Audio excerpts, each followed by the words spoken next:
Well, one of two 20-year-old brothers charged in the death of a 14-year-old boy in Mississauga making an appearance in a Brampton courtroom. Mark Mahabir arrived at the courthouse in the back of a Peel police cruiser yesterday morning. He turned himself into police on Saturday night after a warrant was issued for his arrest. The body of 14-year-old Riley Driver Martin was found early Friday morning on a pathway leading into Meadow Park in Mississauga. Martin is believed to have lived just a short distance away from where his body was found. Mark Mahabir's lawyer defended his client outside of the courthouse. I can't really say too much about what he thought, but all I can say, a vigorous defense will be mounted.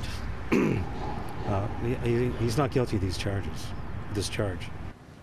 Mark Mahabir's brother, Nicholas Mahabir, was arrested Friday night and has also been charged with second-degree murder. He made a court appearance on Saturday and is expected to appear in court again this Wednesday.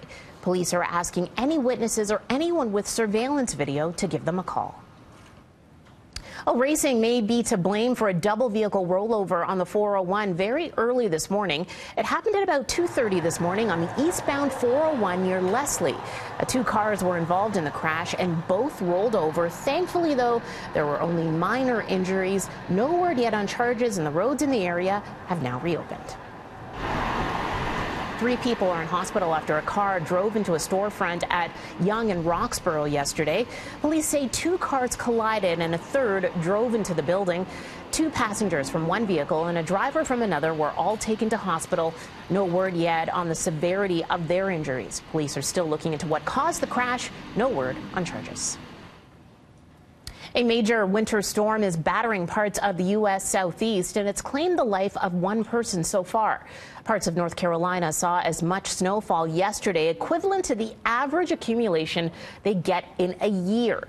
Police responded to 500 crashes on Sunday, one of them claiming the life of a driver after a tree fell on top of their vehicle. Parts of North Carolina and Virginia are expecting about half a meter of snow, more than 500,000 people still without power, and as many as 1,000 flights have been canceled in the region.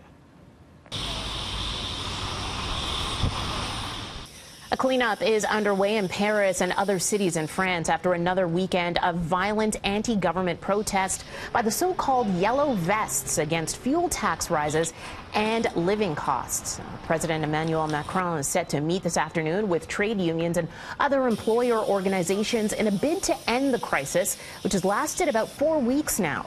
He will also speak to his country this evening on television and is expected to announce measures in response to the protests.